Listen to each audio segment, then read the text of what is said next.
Welcome back to the Sunnyslope Alumni Podcast. My name is Gilbert Gallagher, and we have a wonderful guest here scheduled today. Thank you, everybody who has been filling out the investor questionnaire. They have given us some names to reach out to because this is specific alumni that they would like us to have featured on here. So if you could reach out to the people, if you know these people, let them know to contact us and that they are wanted on the podcast. So we have Justine Reynolds, Tamika Moore, Amber Matheny, Levi Childs. Those are just some of the names that we were given to interview for the podcast. But with that being said, let's focus on who's our special guest today. And yeah, go ahead and introduce yourself. Hey, this is Chris Wascher, class of 2002. Chris, thank you so much for coming on the podcast today. I know that we had some technical difficulties with getting you set up, but I appreciate your patience in all this. So, Sunnyslope alumni, class of 2002. Yep. Tell us, what part of Slope are you from? I'm actually, I actually did a lot from 101 West Ruth, which was directly behind Sunnyslope High School. And then from there, I was all over the Sunnyslope area. All right. What junior? Well, let's go back a little bit further. What schools did you attend in the Sunnyslope area? I attended Sunnyslope Elementary, Mountain View Elementary, Desert View Elementary, and Royal Palm Middle School, and then, Sunnyslope High. Nice. Now, let's looking at Sunnyslope. What are some of the best memories that you have of Sunnyslope? I would say definitely the extracurricular activities, football, wrestling, those two, and then actually weightlifting or weight training as well. Now let's go to the opposite of that. What are some of the worst memories you have of Sunnyslope? I would say maybe the bullying was probably the worst. I didn't get too bullied too much, but there was a lot of cocky upperclassmen that thought that they were really into themselves and wanted to pick on others. Well, tell us, what were some of the things that they did? Smack you. It would either shove me, try to smack me, which they never did, but they tried. Spit on my shoes or something, and just if you had an imagination, that's probably what they would do, or try. Now, due to this bullying, did that push you in any direction to get more involved in one thing or the other?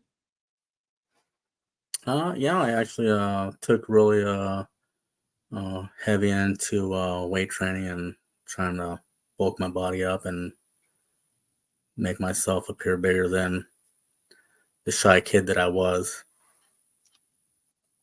Well, that's what I was going to ask. Is like, if you could describe yourself back in the day, how would you describe Chris Wascher for the people who don't know you?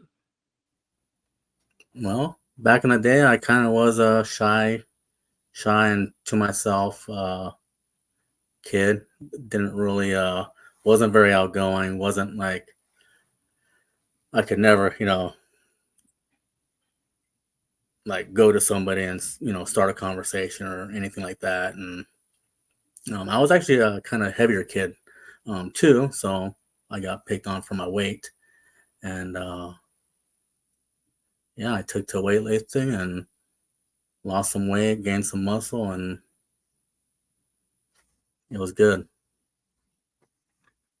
Looking back at that time, what would you say the biggest risk is that you ever taken? Um,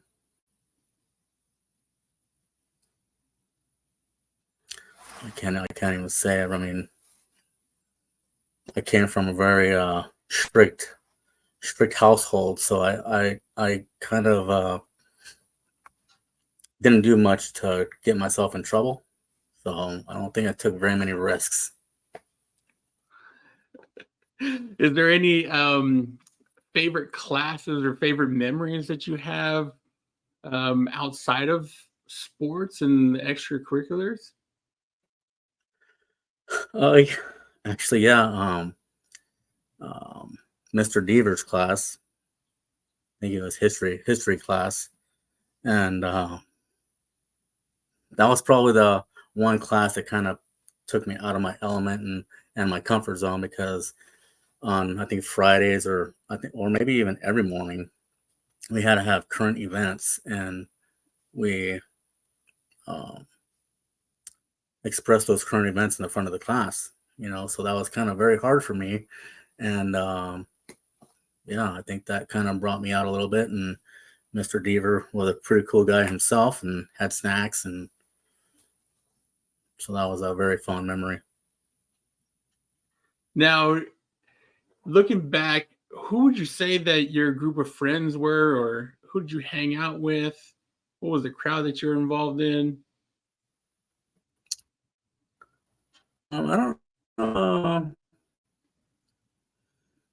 It's kind of weird saying this, but I mean, maybe the scrubs, but I don't even know. I mean, I have a group of kids. They're kind of weird in their own little way, and um, I guess that's all I can really say about that. We really didn't, or from what I saw, we never stuck ourselves out to try to be anything that we weren't. Well, I was gonna ask you if you wanted to name drop some of those people, but I don't know if they want to be like, yeah, I was that scrub. Exactly. I mean, I don't know if scrub was the right term, but I mean, I don't know what you would call the group that I was in. We were just there. Now, looking back at Slope, if you were to describe it in one word, what would that be? I would say probably monumental, because I mean, you can make it. You could have made it whatever you wanted, and you could have you know done whatever you done, however as you pleased with it, going there, and made it, whatever you wanted, hard, easy, you know challenging. So right now, we're gonna fast forward all the way to like now. How would you describe yourself today? I would say I'm a very outgoing guy. I can pretty much start a conversation with anybody, doing the things that I do. I used to do actually a lot of automotive. I was in the automotive field for, I want to say, 15 plus years, as a early Bronco technician. Um, and then now I'm doing electrical in the residential and commercial field. So, Well, what are some of the topics that you really like to talk about? um,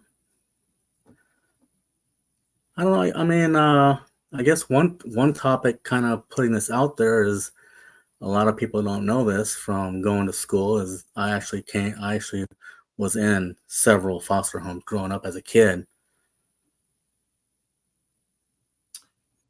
I did not know that. Yeah, What I was that kind of like? kept that. Well, it wasn't good, being in a household where your father was, you know, into alcohol and very abusive. It wasn't a very good situation. And because of that, we moved around quite a bit, and went to Sunnyslope Elementary for um, a couple years, I think, and then went to Mountain View for a good part of my childhood, and then went to Desert View for, I want to say, fourth to sixth grade, and then going into Rural Palm. But it was very it was a very hard time for me and my older brother. Now, I can only imagine, the atmosphere that you were in growing up. You being who you are today, what have you instilled to make a basically be different from the way that you were raised? Well, I actually have a 5-year-old daughter, and so being a father, it's can be complicated in sometimes, and aggravating, and but you just have to work through it, and I always told myself, growing in the situations that I grew up in, I would never in any circumstances ever be like, how I was brought up. And yeah, so I So think I'm doing pretty good. you mentioned the daughter. What's it like being a girl dad? uh Actually, it's kind of cool, I think, because she's a mom's girl, and and a daddy's girl as well. So um you hear the term, um she's wrapped around her finger, and I mean, as a only only having one daughter, I mean, I spoil her, so it's it's fun. Yeah, I was about to say, like, you thought she was wrapped around your finger, you're wrapped around her finger. It probably goes both ways for sure. So what's it like teaming up like two girls against you, mom and daughter versus Well, actually, you? yeah, mom actually has another daughter from a previous relationship, and she's already 16 and in high school, and has her own car, driving, chauffeuring us around, and um, but it's definitely a girl's game over here, trying to win win me over, and what toy I'm gonna buy her next, and or what jewelry I'm gonna get mom next, and I think that's great because you always have somebody to ask. Because like at my right, house, all we have is all boys, and we always ask, "Hey, what are you gonna get, mom? What are you gonna get your mom?" I don't know.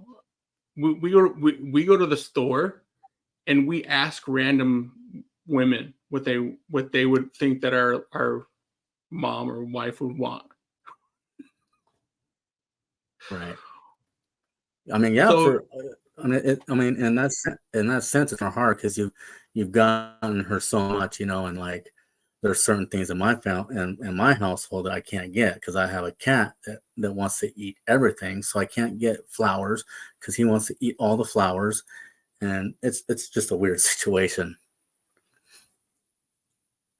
yeah, let's see. So I'm gonna tie this back into Sunnyslope. Like looking back, who you are right now compared to the Chris Washer you were telling us about earlier, what advice would you give that kid?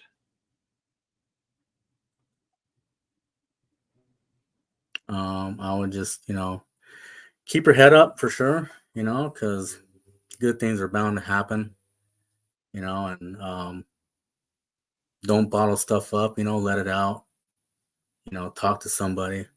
I'm gonna actually bring Cosgrove up into this one because when I listen to him, and you know, need to talk to somebody if there are issues, and I think that's a very valuable thing. Need to talk to somebody, and you know, How did you find that person to talk to?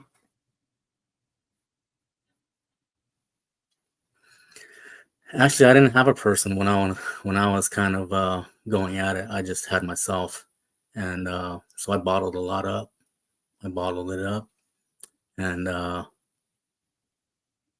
think the time when I had enough is when I told the nurse, what was going on, and back in those days, they didn't take lightly to abusive situations. So the very next day, me and my brother were, taken into CPS custody and from there, we were in multiple foster homes, and made my father, realize what had happened, and he got sober and quit all his antics, and we came back home, and he was a definitely different person, and now he just lives probably 2 to 3 blocks away from me, and we're the best of friends, so it's kind of a weird situation how that happens, but we go hunting, camping, fishing, and it's all good.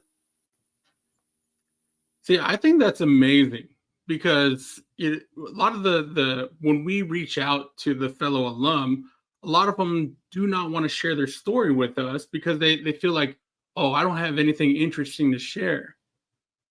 Well, what they don't Right. realize is that we have a lot of commonalities amongst everybody. In your situation, it was, hey, I reached out, or hey, I actually said something, and that changed my life completely. Right. And that's all it really takes. From what you just said there, it's been proven. I've seen it. You could say one thing to somebody, and it would change their life forever. In a positive situation. Like they could have been having a really bad day, and just your uplifting one phrase or word, or even just talking to them could have made them think a totally different way. Now, I know you've had many, many experiences, but is there one thing that you can like pick in your mind where you're thinking back and you're like, oh man, that was horrible. I need to make a change. Do you have that Um, story?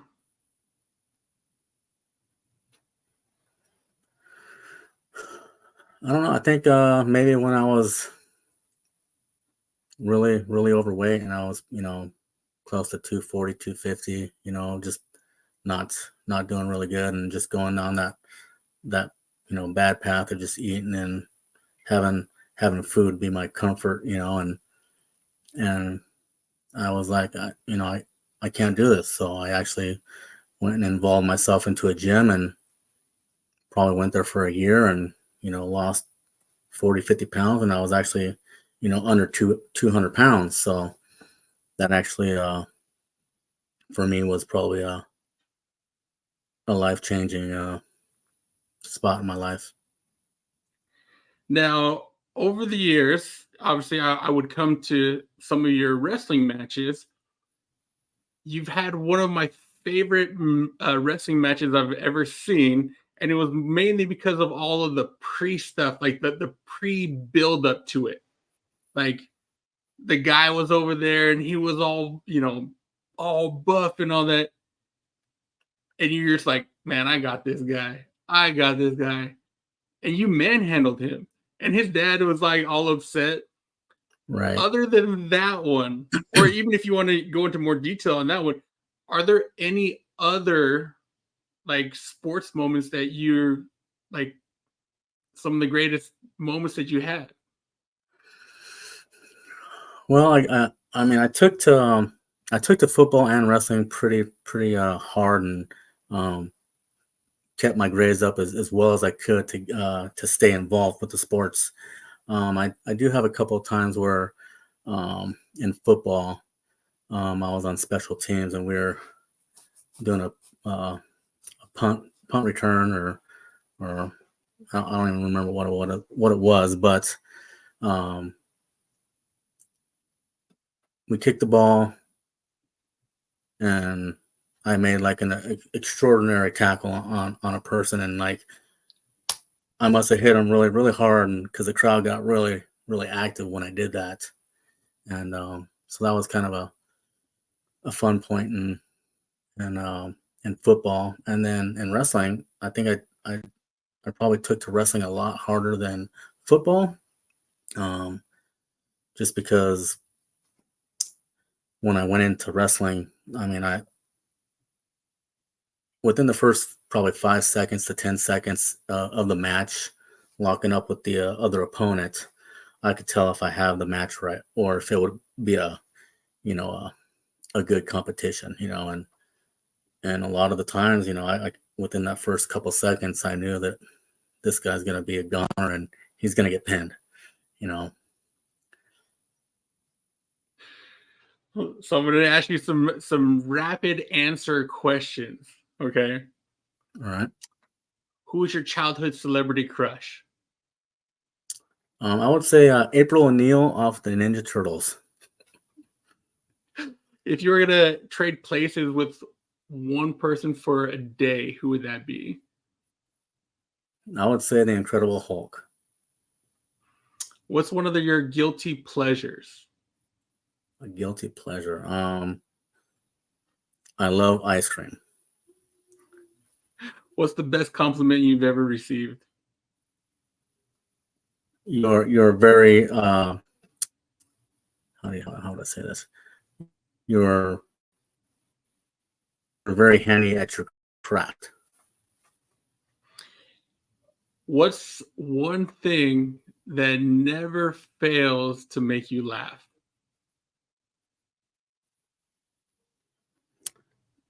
I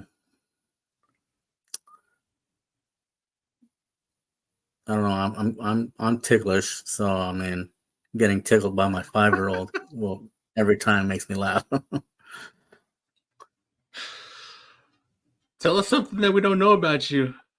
I mean, you did it already, but we want more. I think the foster home situation was a very well kept secret. I didn't tell many people other than a few friends that went to Sunnyslope High School and then they dropped out and went to a charter school or some other trade school to get their diploma or GED. Actually, I lived behind the Sunnyslope High School for the 4 years that I went to Sunnyslope, and getting the cops, from whoever called the cops, because me and friends and my father, we were, swimming in the canal, and so getting taken out of the canal a few times by the police was kind of regular. And when it was a hot day, my dad had for some odd reason, he had a fire hydrant wrench, and he'd open those suckers up, and we'd play in the water for a while until the cops came out and turn it off. So, well, Chris, thank you so much for coming on today. As you know, with all the other episodes, we want to highlight you. So with this last moments here, is there any words of wisdom that you want to impart on our fellow alum? Well, I think Chuck Cosgrove kind of stressed a little bit about this, is if you have some kind of issue and you need help, ask. I think this is the one thing that someone told me, if you need something, ask somebody, because you're only going to get one or two answers, a no, or they're going to actually, say, how can I help? What do you need? I think that alone, because a lot of people are just afraid to just ask somebody or something.